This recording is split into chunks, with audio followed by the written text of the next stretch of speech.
अस्सलामुअलैकुम, मैं हूं ताबिशमीर और आप देख रहे हैं प्रोग्राम खेल कर जीत। नरेंद्र मोदी स्टेडियम अहमदाबाद में आज जनूबी अफ्रीका और अफ़गानिस्तान की टीम मद्दे मुकाबिल थी, जहां अफ़गानिस्तान ने पहले बल्लेबाजी का मुजाहरा करते हुए मुकर्रर 50 ओवर में 244 रन्स बनाए और 10 विकेटें अपनी गंवा दी।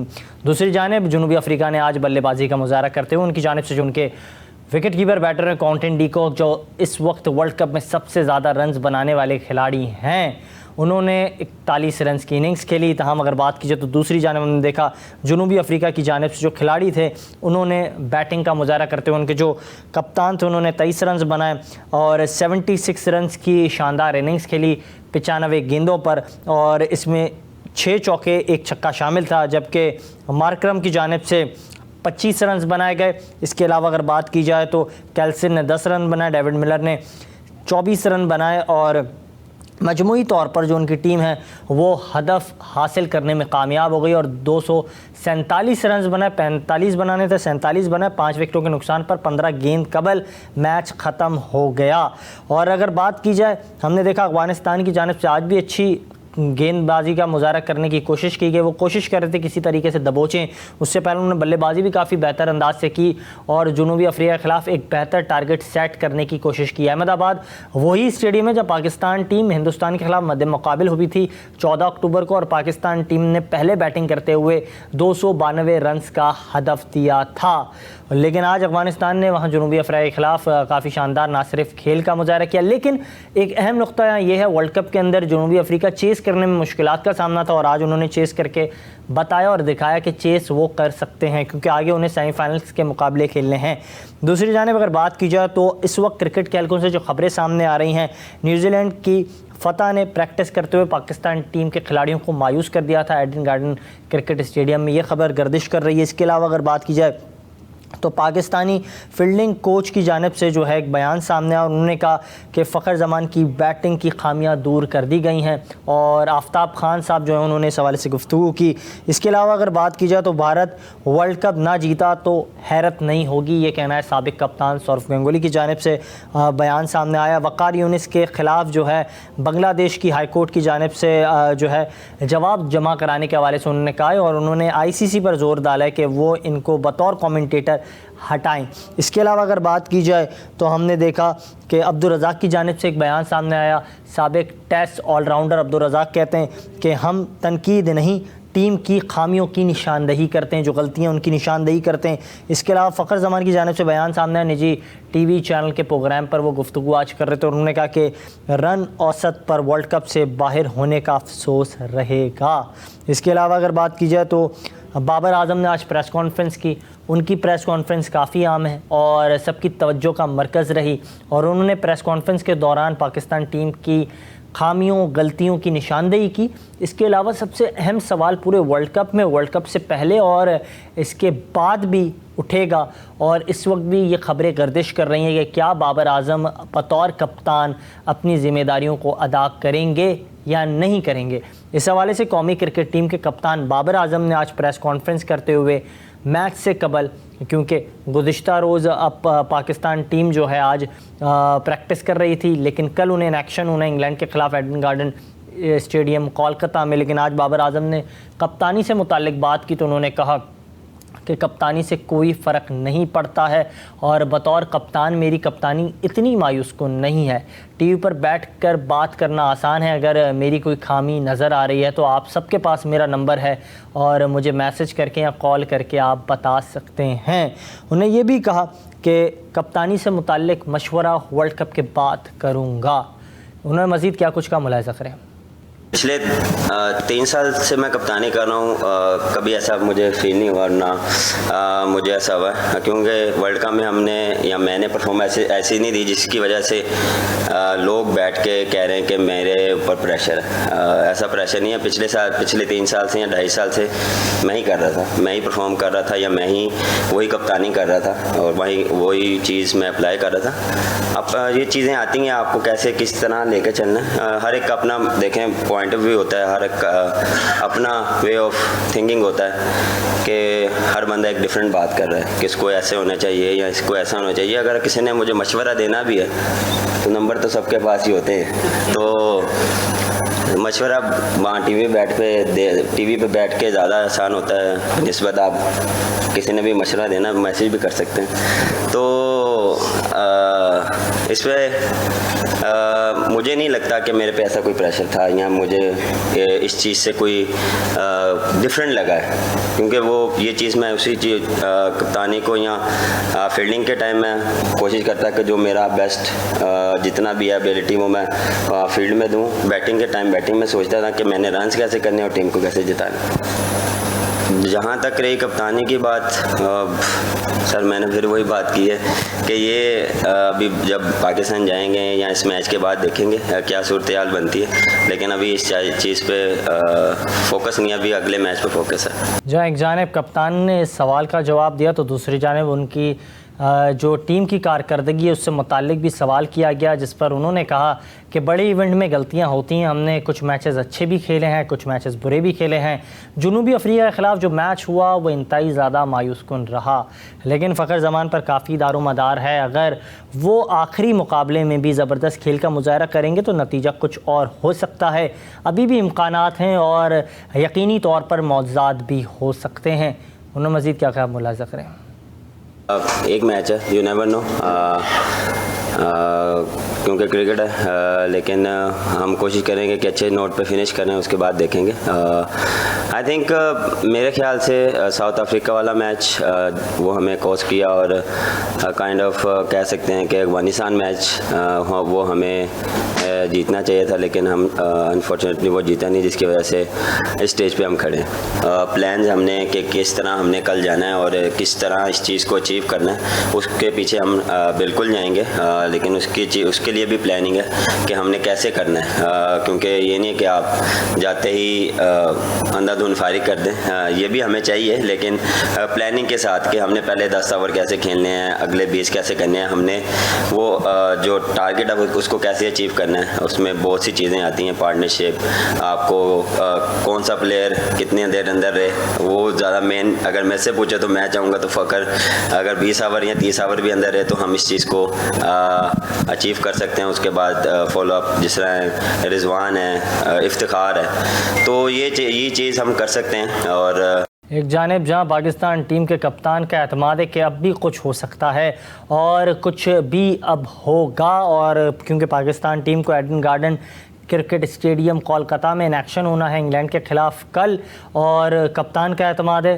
कि तकदीर में कुछ ऐसा लिखा है कि कुछ भी हो जाएगा। लेकिन जो अदाद शुमार हैं, ख़ास तौर पर पॉइंट्स टेबल की जानिब से अगर बात की जाए, क्योंकि उस पर अगर नज़र डाली जाए तो हिंदुस्तान सर फहरिस्त 8 मैचेस खेल चुका है और पॉजिटिव उनका जो है नेट रन रेट है और मुस्बत 2.456 जो है उनका नेट रन रेट है। इसके अलावा अगर बात की जाए जुनूबी अफ्रीका ने अब तक 9 मैचेस खेले हैं, 7 में फ़तह समेटी है, 2 में शिकस्त का सामना करना पड़ा है, मुस्बत 1.261 उनका नेट रन रेट है। जबकि दूसरी जानिब ऑस्ट्रेलिया के हवाले से बात की जाए तो उन्होंने 8 मैचेस खेले हैं, 6 में फतूहात समेटी हैं, 2 में शिकस्त का सामना किया है और उनका भी मुस्बत 0.681 है। जबकि न्यूजीलैंड के हवाले से बात की जाए, अपने इवेंट के तमाम मैचेस खेल चुके हैं, 5 में फ़तह समेटी है, 4 में शिकस्त का सामना करना पड़ा है और वो भी 7-4-3 पर जो है मौजूद हैं। जबकि पाकिस्तान 5वें नंबर पर इस वक्त ग्रुप टेबल पर मौजूद है और वो कल अपना मैच खेलेगी और उनका नेट रन रेट जो है वो इतना बेहतर नहीं है, 0.036 है। तो पाकिस्तान को कल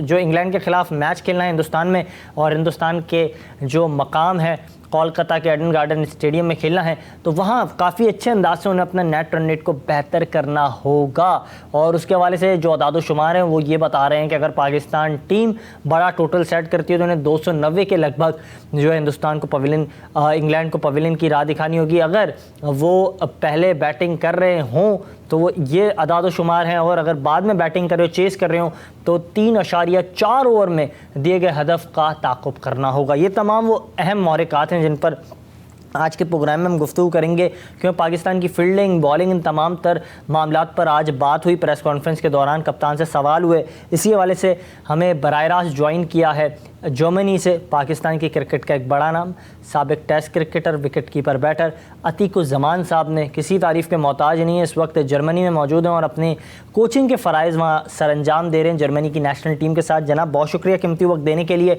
और अतीकुज़्ज़मान साहब, पाकिस्तान टीम की बॉलिंग के हवाले से बात की जाए, वर्ल्ड कप से पहले, एशिया कप से पहले बेहतरीन बॉलिंग अटैक करार दिया जाता था, लेकिन हम ऐसी क्या गलती कर रहे हैं कि हमारे बॉलर्स जो हैं वो इतने सूदमंद साबित नहीं हो रहे हैं। अलबत्ता हिंदुस्तान के गेंदबाजों को देखा जाए, उन्हें काफ़ी ओवररेटेड किया जाता था और वो काफ़ी ज़बरदस्त साबित हो रहे हैं। ऐसा वो क्या कर रहे हैं जो हम नहीं कर पा रहे हैं? कि जब एक आपके पास स्किल होती है और स्किल के साथ कॉन्फिडेंस आपका जो होता है हाई होता है ना, तो उसमें आप दुनिया की बेस्ट बैटिंग लाइनअप को भी हिला सकते हैं। और आपके स्किल होने के बाद अगर आपका कॉन्फिडेंस लो होता है तो आपकी जो स्विंग और सीम सारी चीज़ें ख़त्म हो जाती हैं। तो स्पोर्ट्स साइकोलॉजी का इसमें बहुत बड़ा किरदार है और लोगों ने बड़ी बातें की हैं कि इंडिया को डिफरेंट बॉल मिल जाता है। ये सारी बेवकूफ़ाना बातें हैं, बचकाना बातें हैं। एक एक्सपर्ट के मुंह से अच्छी नहीं लगती ये बातें और इसको समझना चाहिए इन चीज़ों को कि देखें, स्विंग और सीम करने के लिए स्किल की ज़रूरत होती है और उस स्किल का इंडिया ने बहुत अच्छे तरीके से इस्तेमाल किया। उनकी पूरी टीम का कॉन्फिडेंस लेवल जो है बहुत हाई हुआ है। ऑब्वियसली उन्होंने अपना होमवर्क किया हुआ और उनके सारी जो चीज़ें हैं प्लान के हिसाब से हो रही है, मैचेस जीत रहे हैं, तो उनका डिफरेंट लेवल है। इसकी वजह से आपको इंडियन की बॉलिंग है वो बिल्कुल डिफरेंट लग रही है।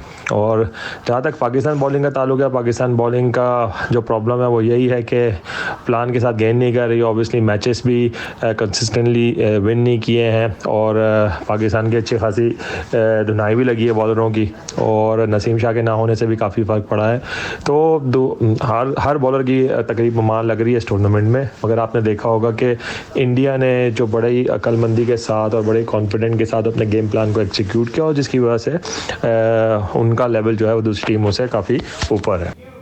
जिस तरह से आपने तफसीली तौर पर इन तमाम तर चीज़ों पर बात की, हाईलाइट किया कि कहाँ हमारे गेंदबाज गलती कर रहे हैं, कहाँ हमारे बॉलर जो हैं दुरुस्त तरीके के साथ, एक दुरुस्त प्लान के साथ मैदान में नहीं उतर रहे हैं, लेकिन इसके बाद भी एक अहम सवाल होता है और ये अहम सवाल ये है कि पाकिस्तान टीम इवेंट के आगाज़ में शानदार टीम के तौर पर सामने आती है, लेकिन फिर एक शिकस्त के बाद मुसलसल 4 शिकस्तों का सामना करती है।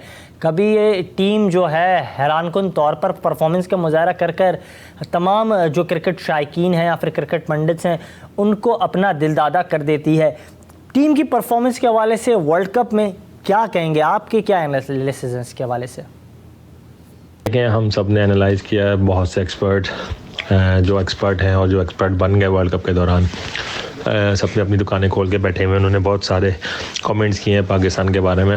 एंड ऑफ द देखें हम खुद पाकिस्तानी, हम चाहते हैं कि पाकिस्तान की परफॉर्मेंस अच्छी से अच्छी हो, मगर अगर आप बैलेंस टीम सेलेक्ट नहीं करेंगे और नॉन डिज़र्विंग प्लेयर टीम में होंगे और डिज़र्विंग प्लेयर टीम से बाहर होंगे, तो देखें एज अ ह्यूमन बीइंग और एज अ मुस्लिम हमारा बिलीव होता है कि अगर आप किसी के साथ ज़्यादती करते हो तो आपके साथ भी ज़्यादती होती है। तो हमने एक तो पहले जो टीम थी, पहले हमने ये सवाल करना चाहिए कि हमने ये बेस्ट पॉसिबल टीम सेलेक्ट की है। मेरी नज़र में नहीं थी, हो सकता है पाकिस्तानी सेलेक्टर्स और कप्तान की नज़र में हो और ये उनका व्यू है। मेरा व्यू ये है कि पाकिस्तान में और भी अच्छे प्लेयर थे। जिस तरह फ़खर ज़मान ने बैटिंग की पिछले मैच में, फ़खर ज़मान टाइप के हमारे पास 2 से 3 बैट्समैन होने चाहिए जो गेम को चेंज कर सकें। मिडिल ऑर्डर में इफ्तिखार ठीक है, मगर वो मैच विनर नहीं है। वो आपको एक आध मैच में कर देता है, छक्के मार देता है, मगर हमें चाहिए मैच विनर जो बीच में जाके जो इनिंग संभाला। आज देखा आपने जिस तरह मैक्सवेल ने बैटिंग की है, बगैर टांगों के बैटिंग की उन्होंने। आज ऐसा लग रहा था कि मैक्सवेल की जिस तरह की क्रैम्प हुआ था, मैक्सवेल की टांगों पे किसी ने कील मारी हुई थी ज़मीन पे और उनकी टांगें नहीं हिली थी, मगर उन्होंने सिर्फ अपने हैंड्स को इतना ज़बरदस्त इस्तेमाल किया है। और मैं कह रहा हूँ अगर इस वक्त कोई पाकिस्तानी बैट्समैन होता तो शायद वो बाहर आ चुका होता, वो अपनी जान छुड़ाता, क्योंकि उस वक्त मैच निकल चुका था ऑस्ट्रेलिया के हाथ से, मगर मैक्सवेल डटा रहा। और ये होती है स्पोर्ट्समैन स्पिरिट्स, ये होता है रेजिलियंस और ये होता है कॉन्फिडेंस के टांग नहीं है तो क्या हुआ, हाथ तो है। और उसने मैच आपको जिस तरह जिताया है, और ये तारीख में मैंने पहली दफ़ा इस तरह का मैच देखा है इसमें बिल्कुल अफ़गानिस्तान का पल्ला भारी था, बल्कि उन्होंने मैच बिल्कुल अपने हाथ में ले लिया था और मैक्सवेल को क्रैम्प आ गए थे और उसके बावजूद भी वो मैक्सवेल वन साइडेड मैच जिता के चले गए। तो बहुत बड़ी बात है, इससे हमें सबक सीखना चाहिए। बिल्कुल आपने दुरुस्त कहा, बजा फरमाया कि जिस अंदाज से पाकिस्तान टीम की कारकर्दगी, इससे मुताल्लिक कप्तान का भी आज यही मौक़िफ़ था कि फ़खर जमान जो है वो गेम चेंजर साबित हो सकते हैं। अगर वो बेहतर बैटिंग का मुजाहरा करें, वो अपनी फॉर्म में हो, तो वो गेम को तब्दील कर सकते हैं, रुख ही बदल सकते हैं खेल का। इफ्तिखार पर उन्होंने काफ़ी ज़ोर डाला, लेकिन आपकी राय इफ्तिखार से मुताल्लिक बिल्कुल मुख्तलिफ है, कप्तान से मिलती जुलती नहीं है। मैं एक अहम सवाल करूँगा आपसे, $1 मिलियन क्वेश्चन, वो ये है कि कौमी क्रिकेट टीम के कप्तान बाबर आजम इस वक्त तनकीद की जद में है। पहले अलबत्ता उन्हें अपनी बल्लेबाजी की वजह से तनकीद का सामना करना पड़ता था, लेकिन अब बतौर कप्तान उन्हें तनकीद का सामना करना पड़ रहा है।